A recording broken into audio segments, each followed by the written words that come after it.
आप अपने जिंदगी को संपत्ति मानो और जिंदगी में एक एक सेकंड आपका फिक्स होना चाहिए। प्रातः काल सूर्योदय के पहले उठो। आज की कथा हम बता रहे ना, अगर जिंदगी बढ़िया जीना है तो सुनो, वैसे बार बार सुना। जिंदगी में आप सूर्योदय के पहले उठो।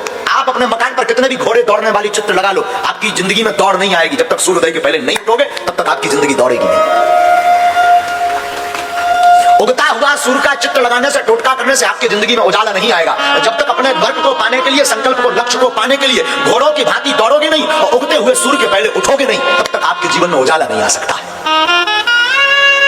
इसलिए सुबह सूर्योदय के पहले उठो। उठ करके सबसे पहले आप अपने दोनों हाथ लो ऐसे, और ऐसे हाथों को दर्शन करो।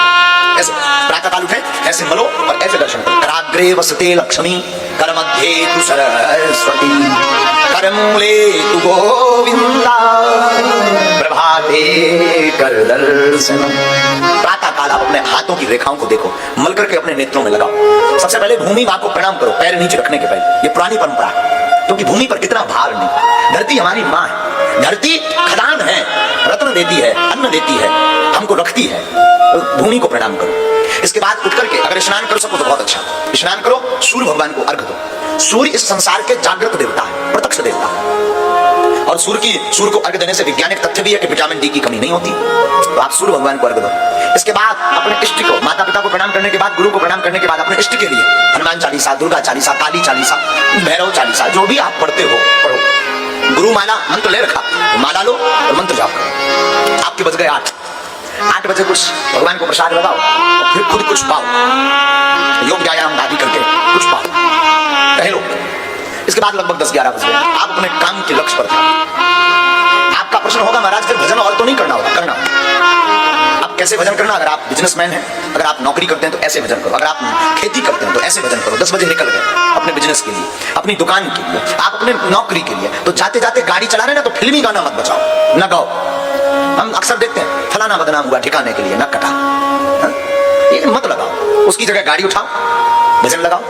राम नाम जो गुरु मंत्र है वो मनी मन जप करना प्रारंभ करो। चलते फिरते उठते बैठते श्वास को व्यर्थ मत गवाओ। कोई काम कर रहे, माताएं घर पे रहती हैं, रोटी बना रही, रोटी बनाओ, एक रोटी बनाई सीताराम, तवे पर रखो सीताराम, चूल्हे में लगाओ सीताराम, बर्तन में रखो सीताराम। 4 बार सीताराम का जाप भी हो गया और एक रोटी तैयार भी हो गई। फिर वो रोटी खाना नहीं, फिर वो रोटी प्रसाद बन जाएगी और प्रसाद जो भी पाएगा प्रभु को पा जाएगा। माताएं घर पे झाड़ू लगाती ना, सीताराम गाते जाओ।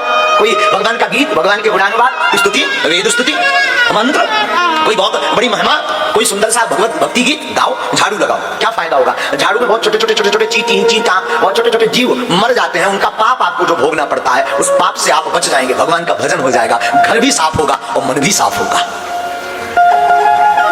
घर भी साफ होगा, मन भी साफ होगा।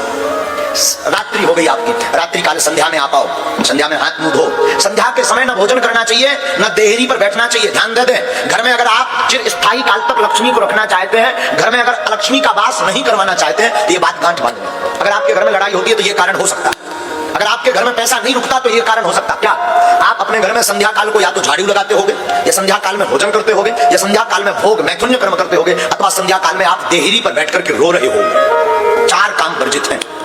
दरवाजे की देहरी पर संध्या काल में मत बैठो, संध्या काल में भोजन मत करो, संध्या काल में आप मैथुन्य कर्म भोग मत भोगो, वासना युक्त मत रहो। संध्या काल में आप रो मत, क्लेश मत करो। क्यों?